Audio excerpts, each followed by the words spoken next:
റഷ്യയ്ക്കും ചൈനയ്ക്കും ഉത്തര കൊറിയയ്ക്കുമൊപ്പം ഇതാ ഇന്ത്യയും അണിനിരക്കുന്നു. താരിഫ് യുദ്ധത്തിൽ ഇന്ത്യയെ വെല്ലുവിളിച്ച ട്രംപിന് തക്ക മറുപടി കൊടുക്കുകയാണ് ഇന്ത്യ. എന്നും ഇന്ത്യയെ ചതിച്ച ചരിത്രം മാത്രമേ അമേരിക്കയ്ക്കുള്ളൂ. 1971 ഇന്ത്യ പാക് യുദ്ധ സമയത്ത് പോലും അമേരിക്ക നിന്നത് പാകിസ്ഥാനോടൊപ്പമാണ്. ആ അമേരിക്കയാണ് ഇന്ത്യയോട് നിലയ്ക്ക് നിൽക്കാൻ പറയുന്നത്. തീരുവ ഏർപ്പെടുത്തി രാജ്യത്തെ അങ്ങോട്ടേക്ക് ഇല്ലാതാക്കാമെന്ന് നിങ്ങൾ കരുതുന്നുണ്ടെങ്കിൽ നിങ്ങൾക്ക് തെറ്റി. അമേരിക്ക എന്ന ഒത്ത എതിരാളിയെ മുന്നിൽ നിർത്തിക്കൊണ്ട് റഷ്യയുടെ തോളിൽ കൈയിട്ടുകൊണ്ട് ഇന്ത്യ വളരുക തന്നെ ചെയ്യും. റഷ്യയും ഉത്തര കൊറിയയും ചൈനയും ഇറാനും ചേരുന്ന അമേരിക്കൻ വിരുദ്ധ ചേരിയിലേക്ക് ഇന്ത്യയും എത്താൻ പോകുന്നു എന്നതിന്റെ സൂചനകളാണ് നമുക്ക് ലഭിക്കുന്നതൊക്കെ. ചൈനയുമായി ശത്രുത അവസാനിപ്പിക്കാൻ ഒരുങ്ങുന്ന ഇന്ത്യ അമേരിക്കൻ ബദൽ ശക്തിയായി മാറാനുള്ള ഒരുക്കത്തിലാണോ? നമുക്ക് പരിശോധിക്കാം. അതിനു മുമ്പ് നിങ്ങളുടെ ഈ വിഷയത്തിൽ അഭിപ്രായം അറിയാൻ താല്പര്യമുണ്ട്. ഇപ്പോൾ തന്നെ കമന്റായി രേഖപ്പെടുത്തു. നമുക്ക് വീഡിയോയിലേക്ക് വരാം. പ്രധാനമന്ത്രി നരേന്ദ്രമോദിയുടെ 11 വർഷത്തെ ഭരണകാലയളവിൽ പലവിധ പ്രതിസന്ധികൾ നേരിടേണ്ടി വന്നിട്ടുണ്ട്. എന്നാൽ ഒരിക്കൽ അടുത്ത സുഹൃത്തായിരുന്ന US പ്രസിഡന്റ് ഡൊണാൾഡ് ട്രംപിനാൽ വല്ലാത്തൊരു അവസ്ഥയിലാണ് മോദിയും ഇന്ത്യയും ഇപ്പോൾ എത്തിപ്പെട്ടിരിക്കുന്നത്. രാജ്യത്തിന്റെ കയറ്റുമതി മൂല്യത്തിന്റെ വലിയൊരു പങ്കിനെ അനിശ്ചിതത്തിലാക്കിയിരിക്കുകയാണ് ട്രംപിന്റെ ഇരട്ട ഷോക്ക്. 25% താരിഫ് ഇന്ത്യക്ക് മേൽ ആദ്യം ചുമത്തിയ ട്രംപ് പിന്നീട് 25% കൂടി ഉയർത്തിയിട്ടുണ്ട്. റഷ്യയുടെ കയ്യിൽ നിന്ന് ക്രൂഡ് ഓയിൽ വാങ്ങുന്നതിന്റെ പേരിലാണ് അധിക ചുങ്കം. ഇതോടെ ഇന്ത്യയിൽ നിന്ന് US ലേക്കുള്ള കയറ്റുമതിക്ക് 50% നികുതി കൊടുക്കേണ്ട അവസ്ഥയിലാണ് കാര്യങ്ങൾ. അമേരിക്ക ഇത് ആദ്യമായിട്ടല്ല ഇന്ത്യയെ ചതിക്കുന്നത്. റഷ്യയോടുള്ള കലിപ്പ് തീർക്കാൻ വേണ്ടി അമേരിക്ക ഇന്ത്യക്ക് നൽകിയ ശിക്ഷയിൽ കുടുങ്ങിപ്പോയിരിക്കില്ല രാജ്യം. സുഹൃത്തെന്ന് പലവട്ടം പാടിയവർ തന്നെ ആ പേരങ്ങ് വെട്ടിക്കളയും. ഇത്രയും വർഷത്തിനിടയിൽ ഇന്ത്യയെ ചേർത്ത് നിർത്തി എല്ലാ സമയത്തും കൂടെ നിന്ന റഷ്യയ്ക്കൊപ്പം നിൽക്കുക എന്ന നിലപാട് ഇന്ത്യ തിരഞ്ഞെടുക്കുന്നതോടെ കൂടുതൽ കരുത്താർജിക്കുകയാണ് രാജ്യം. ട്രംപിന്റെ നീക്കങ്ങളോട് US തന്നെ എതിർപ്പുണ്ട്. എന്നാൽ താരിഫ് ഭീഷണി മുഴക്കി രാജ്യങ്ങളെ അങ്ങ് വരച്ച വരയിൽ നിർത്താനാണ് എന്നും ട്രംപ് ശ്രമിച്ചിട്ടുള്ളത്. ജനങ്ങൾക്ക് മേൽ അധിക ഭാരം അടിച്ചേൽപ്പിക്കുക എന്നതാണ് ട്രംപിന്റെ കൈവിട്ട കളിയുടെ ഫലം. ട്രംപ് ഭരണകൂടത്തിന് കൂടുതൽ നികുതി വരുമാനം ലഭിക്കുമെങ്കിലും US വിപണിയിൽ ഇറക്കുമതി സാധനങ്ങൾ വില കൂടുന്നത് ജനങ്ങൾക്കത്ര രസിക്കില്ല. മാത്രവുമല്ല, ഒരുവിധം രാജ്യങ്ങൾക്കെല്ലാം തീരുവ ചുമത്തിയിരിക്കുന്നതിനാൽ ഇന്ത്യയെ മാത്രമായി ഈ പ്രതിസന്ധി ബാധിക്കുകയുമില്ല. ഇരട്ട താരിഫ് ട്രംപ് പ്രഖ്യാപിച്ചതിന് തൊട്ടു പിന്നാലെ നിലപാട് വ്യക്തമാക്കി പ്രധാനമന്ത്രി നരേന്ദ്രമോദി രംഗത്ത് വന്നത് ശ്രദ്ധേയമാണ്. ന്യൂഡൽഹിയിൽ MS സ്വാമിനാഥൻ അന്താരാഷ്ട്ര സെമിനാർ ഉദ്ഘാടനം ചെയ്യവെയാണ് ഇന്ത്യൻ നിലപാട് മോദി വ്യക്തമാക്കിയത്. റഷ്യയിൽ നിന്ന് എണ്ണ വാങ്ങുന്നത് തുടരുമെന്നും ഇന്ത്യൻ വിപണി അമേരിക്കൻ വൻകിട കമ്പനികൾക്കായി സൗജന്യമായി തുറന്നു കൊടുക്കില്ലെന്നുമാണ് പ്രധാനമന്ത്രി പറയാതെ പറഞ്ഞത്. കർഷകർക്ക് ദോഷം ചെയ്യുന്ന ഒരു കരാറിനോടും ഇന്ത്യ അനുരഞ്ജനപ്പെടില്ലെന്നും വ്യക്തിപരമായി തനിക്ക് ഒരുപാട് നഷ്ടങ്ങൾ ഉണ്ടായാലും രാജ്യ താൽപര്യത്തിന് മാത്രമാകും പ്രഥമ പരിഗണനയെന്നും മോദി പറഞ്ഞു. ട്രംപിന്റെ തീരുവ നിലപാടുകൾക്ക് മുന്നിൽ കീഴടങ്ങില്ലെന്ന സൂചന തന്നെയാണ് പ്രധാനമന്ത്രിയുടെ വാക്കുകൾ. ട്രംപിന്റെ ഇത്തരത്തിലുള്ള ഭീഷണികൾ പലതിലേക്കും വഴിതിരിക്കുന്നുണ്ട്. അതായത് ഇന്ത്യ, റഷ്യ, ചൈനയുടെ ഒരു ചേരി രൂപപ്പെടുമോ എന്ന ചർച്ചകൾ ഇതിനോടകം തന്നെ ആരംഭിച്ചിട്ടുണ്ട്. ചെറുതും വലുതുമായ ഒട്ടുമിക്ക രാജ്യങ്ങളെയും പിണക്കാൻ മത്സരിക്കുകയാണ് ട്രംപ് ഇപ്പോൾ ചെയ്യുന്നത്. ഒരു കാലത്ത് ഒപ്പം നിന്നിരുന്ന രാജ്യങ്ങളെ വിട്ട് പാകിസ്ഥാൻ ഉൾപ്പെടെയുള്ള രാജ്യങ്ങളോട് കൂടുതൽ അടുക്കുന്ന സമീപനമാണ് ട്രംപിന്റേത്. ഐക്യരാഷ്ട്രസഭയിലെ മുൻ US അംബാസഡറും റിപ്പബ്ലിക്കൻ നേതാവുമായ നിക്കി ഹേലി ഇക്കാര്യത്തിൽ കഴിഞ്ഞ ദിവസം മുന്നറിയിപ്പും നൽകിയിട്ടുണ്ടായിരുന്നു. ഇന്ത്യയെ പോലെ അടുത്ത സുഹൃത്ത് രാഷ്ട്രത്തെ പിണക്കുന്നത് ഭാവിയിൽ US തിരിച്ചടിയാകുമെന്നാണ് അവരുടെ വാദം. ഇന്ത്യയും ചൈനയും റഷ്യയും ഒരുമിച്ചുള്ള ശാക്തിക ചേരി രൂപപ്പെട്ടാൽ US അത് വലിയ തലവേദനയാണ് സൃഷ്ടിക്കുക. ഏഷ്യയിൽ മറ്റ് സൗഹൃദ രാഷ്ട്രങ്ങൾ ഉണ്ടെങ്കിലും ചൈനയുടെ മുന്നേറ്റം തടുക്കുന്നതിൽ ഇന്ത്യയുടെ പങ്കാളിത്തം US അനിവാര്യം തന്നെയാണ്. ചൈനയും ഇന്ത്യയും റഷ്യയ്ക്കൊപ്പം ചേർന്ന് മുന്നോട്ട് പോയാൽ US ദക്ഷിണേഷ്യയിലെ വാണിജ്യ സൈനിക ആഗ്രഹങ്ങൾക്ക് വിഘാതം സൃഷ്ടിക്കപ്പെടും.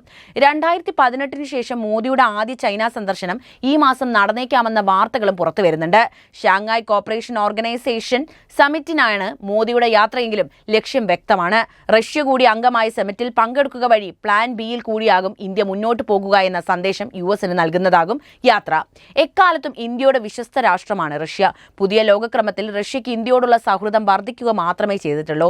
ഉക്രൈൻ യുദ്ധം മുതൽ തകർന്നു തരിപ്പണമായ റഷ്യൻ സമ്പദ് വ്യവസ്ഥയ്ക്ക് ഇന്ത്യ നൽകുന്ന പിന്തുണ വളരെ പ്രധാനപ്പെട്ടതാണ്. റഷ്യൻ എണ്ണ വാങ്ങുന്നതിൽ നിന്ന് ഇന്ത്യ കൂടി പിന്മാറിയിരുന്നുവെങ്കിൽ മോസ്കോയ്ക്ക് അത് വലിയ തിരിച്ചടിയായി മാറിയേനെ. യൂറോപ്യൻ യൂണിയൻ മുതൽ അയൽപ്പക്കമായ കാനഡയോട് വരെ ശത്രുതാപരമായ സമീപനമാണ് ട്രംപ് ഇപ്പോൾ വെച്ചു പുലർത്തുന്നത്. ഒരു കാലത്ത് ഏവരെയും ആശ്രിതരാക്കി നിർത്തിയിരിക്കുന്ന US ഭാവിയിൽ വലിയ തിരിച്ചടി കിട്ടിയേക്കാവുന്ന നയങ്ങളാണ് ട്രംപിൽ നിന്ന് തുടർച്ചയായി വരുന്നത്. അത്രയും US വിരുദ്ധ ചേരി വികാസം പ്രാപിക്കുന്നത് വാഷിംഗ്ടണിന് അത്ര ഗുണകരമാകില്ല എന്ന കാര്യം ഉറപ്പാണ്. ഇന്ത്യ അമേരിക്ക ബന്ധം കഴിഞ്ഞ ദശകങ്ങളിൽ ശക്തമായി വളർന്നിട്ടുമുണ്ട്. എന്നാൽ ഇന്ത്യ ഒരു അമേരിക്കൻ വിരുദ്ധ രാഷ്ട്രമായി മാറുമോ എന്ന ചോദ്യം ഭൗമരാഷ്ട്രീയ, സാമ്പത്തിക, സൈനിക, വ്യാപാര തന്ത്രങ്ങളുടെ സങ്കീർണമായ പശ്ചാത്തലത്തിൽ ഉയർന്നു വന്നിട്ടുണ്ട്. ശീതയുദ്ധകാലത്ത് ഇന്ത്യ അമേരിക്ക ബന്ധം പലപ്പോഴും പിരിമുറുക്കങ്ങളാൽ നിറഞ്ഞതായിരുന്നു. 1971 ഇന്ത്യ പാകിസ്ഥാൻ യുദ്ധത്തിൽ അമേരിക്ക പാകിസ്ഥാനെ പിന്തുണച്ചതും 98 ഇന്ത്യയുടെ ആണവ പരീക്ഷണത്തിനെതിരെ ഉപരോധം ഏർപ്പെടുത്തിയതും ഇതിന്റെ ഉദാഹരണങ്ങളാണ്. എന്നാൽ 2000 മുതൽ, പ്രത്യേകിച്ച് 2008 ഇന്ത്യ അമേരിക്ക ആണവ കരാർ മുതൽ ബന്ധം ശക്തമായി തുടങ്ങി. 2016 അമേരിക്ക ഇന്ത്യയെ മേജർ ഡിഫൻസ് പാർട്ണറായി പ്രഖ്യാപിക്കുകയും 2020 $20 ബില്യൺ മൂല്യമുള്ള പ്രതിരോധ വ്യാപാരം നടക്കുകയും ചെയ്തു. പ്രതിരോധ സുരക്ഷാ മേഖലകളിൽ ലെമോവ, കോംകാസ തുടങ്ങിയ കരാറുകൾ, വ്യാപാര സാമ്പത്തിക ബന്ധങ്ങൾ, 2025 ഒരു ഉഭയകക്ഷി വ്യാപാര കരാർ അന്തിമമാക്കാനുള്ള ശ്രമങ്ങൾ, ക്വാഡ് സഖ്യത്തിലൂടെയുള്ള US, Japan, Australia, Indo Pacific തന്ത്രം, 4 ദശലക്ഷത്തിലധികം ഇന്ത്യൻ അമേരിക്കൻ ഡയസ്പോറ, US-ലെത്തിയ 2 ലക്ഷത്തിലധികം ഇന്ത്യൻ വിദ്യാർത്ഥികൾ എന്നിവ ബന്ധത്തിന്റെ ആഴം വെളിവാക്കുന്നുണ്ട്. എന്തായാലും ട്രംപ് താരിഫ് യുദ്ധവുമായി മുന്നോട്ട് പോവുകയാണെങ്കിൽ ഇന്ത്യക്കും ചില തീരുമാനങ്ങൾ സ്വീകരിക്കേണ്ടതായി വരും. ഇന്ത്യ അമേരിക്ക വിരുദ്ധ രാഷ്ട്രങ്ങളായ റഷ്യ, ചൈന, ഇറാൻ എന്നിവരോടൊപ്പം ചേരുമോ എന്ന ചോദ്യം അവിടെയാണ് ഉയർന്നു വരുന്നത്. ഇന്ത്യയുടെ തന്ത്രപരമായ സ്വയം പര്യാപ്തതയും ബഹുമുഖ ലോകകർമ്മത്തിനു വേണ്ടിയുള്ള നിലപാടും കണക്കിലെടുത്തായിരിക്കണം അത്തരമൊരു തീരുമാനം. ശീതയുദ്ധകാലത്ത് നോൺ അലൈൻമെന്റ് മൂവ്മെന്റ് വഴി ഇന്ത്യ സ്വതന്ത്ര നിലപാടാണ് സ്വീകരിച്ചിരുന്നത്. ഇന്ത്യ റഷ്യയുമായി ചരിത്രപരമായ സൈനിക ഊർജ്ജ ബന്ധം പുലർത്തുന്ന രാഷ്ട്രവുമാണ്. ഉക്രൈൻ യുദ്ധത്തിന് ശേഷവും റഷ്യയിൽ നിന്ന് എണ്ണ ഇറക്കുമതി ചെയ്യുന്നു. ചൈനയുമായുള്ള അതിർത്തി തർക്കങ്ങൾ ഉണ്ടെങ്കിലും ബ്രിക്സ്, SCO പോലുള്ള സംഘടനകളിൽ ഇന്ത്യ പങ്കെടുക്കുന്നുണ്ട്. വ്യാപാരത്തിൽ കർഷകരെ സംരക്ഷിക്കാൻ ഇന്ത്യ അമേരിക്കയുടെ ആവശ്യങ്ങൾക്ക് വഴങ്ങാതെ സ്വന്തം നിലപാട് ഉറപ്പിക്കുന്നു എന്ന് പറയുമ്പോൾ ഇവരുടെ കൂടെയാണോ നിൽക്കുന്നത് എന്ന ചോദ്യം വളരെ പ്രസക്തവുമാണ്. നിലവിലെ പിരിമുറുക്കങ്ങൾക്ക് കാരണമാകുന്ന ഘടകങ്ങളെക്കുറിച്ച് പറയാം. ട്രംപ് ഭരണകൂടം 50% വ്യാപാര തീരുവ ആവശ്യപ്പെട്ടിരിക്കുകയാണ്. ഇന്ത്യ ആകട്ടെ ഇതിനോട് സ്വാഭിമാനത്തോടെയാണ് പ്രതികരിക്കുന്നത്. ഉക്രൈൻ യുദ്ധത്തിന്റെ പശ്ചാത്തലത്തിൽ റഷ്യയുമായുള്ള ബന്ധം അമേരിക്കയെ അസ്വസ്ഥമാക്കുന്നുണ്ട്. ചൈനയുമായുള്ള അതിർത്തി തർക്കങ്ങൾ ഇന്ത്യയെ അമേരിക്കയോട് അടുപ്പിക്കുന്നുണ്ടെങ്കിലും ഇന്ത്യ ചൈന ബന്ധത്തിന്റെ ഭൗമ സാമ്പത്തിക പ്രാധാന്യം കണക്കിലെടുക്കുമ്പോൾ ഇന്ത്യ പൂർണ്ണമായി അമേരിക്ക നേതൃത്വ സഖ്യത്തിൽ ചേരാൻ മടി കാണിക്കുകയാണ്. മോദി സർക്കാരിന്റെ മുസ്ലിം വിരുദ്ധ നയങ്ങൾ അമേരിക്കയിൽ വിമർശനത്തിനും വഴിവെച്ചിട്ടുണ്ട്.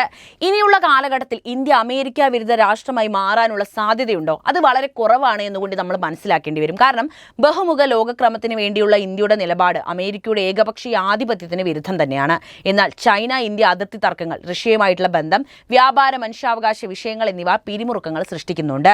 2025 ട്രംപ് ഭരണകൂടം ട്രാൻസാക്ഷണൽ സമീപനം സ്വീകരിക്കുമെന്ന് പ്രതീക്ഷിക്കുന്നുണ്ട്. വ്യാപാര തീരുവകൾ, സാങ്കേതിക വിദ്യ കൈമാറ്റം, കർഷക സംരക്ഷണ നിയമങ്ങൾ എന്നിവ ഈ ബന്ധത്തെ പരീക്ഷണത്തിൽ നിർത്തും. 2025 കശ്മീർ ആക്രമണത്തെ തുടർന്ന് ഇന്ത്യ പാകിസ്ഥാൻ ബന്ധം വഷളായിട്ടുണ്ട്. അമേരിക്ക ഇന്ത്യയെ പിന്തുണച്ചുവെങ്കിലും പാകിസ്ഥാനുമായിട്ടുള്ള അമേരിക്കൻ ബന്ധം നിലനിർത്താൻ ശ്രമിക്കുന്നത് ഇന്ത്യ അസ്വസ്ഥമാക്കുന്ന ഘടകം തന്നെയാണ്. ഇന്ത്യ, റഷ്യ, ചൈന ത്രികോണ ബന്ധത്തെക്കുറിച്ച് സൂചിപ്പിക്കുന്ന പല സോഷ്യൽ മീഡിയ പോസ്റ്റുകളും ഇതിനോടകം തന്നെ ചർച്ചയായിട്ടുണ്ട്. ഇത് അമേരിക്കയ്ക്ക് അസ്വീകാര്യമാണ്. ഇന്ത്യ അമേരിക്ക ബന്ധം പ്രധാന പങ്കാളിത്തമായി തുടരുമെങ്കിലും ഇന്ത്യയുടെ തന്ത്രപരമായ സ്വയം പര്യാപ്തത, റഷ്യ ചൈനയുമായിട്ടുള്ള ബന്ധം, വ്യാപാര, മനുഷ്യാവകാശ വിഷയങ്ങൾ എന്നിവ കാരണം പൂർണ്ണമായി സഖ്യമായി മാറാനുള്ള സാധ്യത വളരെ കുറവാണ്. ഇന്ത്യ ഒരു ബഹുമുഖ ലോകക്രമത്തിന് വേണ്ടി നിലകൊള്ളുന്നതുകൊണ്ട് തന്നെ അമേരിക്കയുമായുള്ള ബന്ധം ശക്തമായി തുടരുമെങ്കിലും അമേരിക്ക വിരുദ്ധ രാഷ്ട്രമായി മാറാനുള്ള സാധ്യത വളരെ കുറവാണ് എന്നാണ് മനസ്സിലാക്കാനുള്ളത്. പക്ഷേ ഇങ്ങനെയാണ് കാര്യങ്ങൾ മുന്നോട്ട് പോകുന്നതെങ്കിൽ ഒരുപക്ഷെ കടുത്ത തീരുമാനങ്ങൾ ഇന്ത്യക്ക് സ്വീകരിക്കേണ്ടതായി വരും. ഇന്ത്യ ഒരിക്കലും അമേരിക്കയോട് അങ്ങോട്ട് പോയിട്ട് പ്രശ്നമുണ്ടാക്കുന്ന ഒരു രാഷ്ട്രമല്ല എന്ന കാര്യം നമുക്കറിയാം. ഇന്നത്തെ അമേരിക്കൻ പ്രസിഡന്റ് കാണിച്ചു കൂട്ടുന്ന ചില കാര്യങ്ങൾ ഇന്ത്യയെ വളരെ അസ്വസ്ഥപ്പെടുത്തുന്നുണ്ട്. അതുകൊണ്ട് തന്നെ ഇന്ത്യക്ക് മറ്റ് പല തീരുമാനങ്ങളും സ്വീകരിക്കേണ്ടതായി വരുമെന്നതാണ് എനിക്ക് പറയാനുള്ളത്. അപ്പോൾ ഈ വിഷയത്തിൽ നിങ്ങളുടെ നിലപാട് അറിയാൻ താല്പര്യമുണ്ട്. എന്ത് തന്നെയായാലും കമന്റ് ചെയ്യുക. ഒപ്പം ഈ അറിവുകൾ എല്ലാവരിലേക്കും എത്താൻ വീഡിയോ ഒന്ന് ലൈക്ക് ചെയ്യാനും ഷെയർ ചെയ്യാനും പ്രത്യേകം ശ്രദ്ധിക്കുമല്ലോ.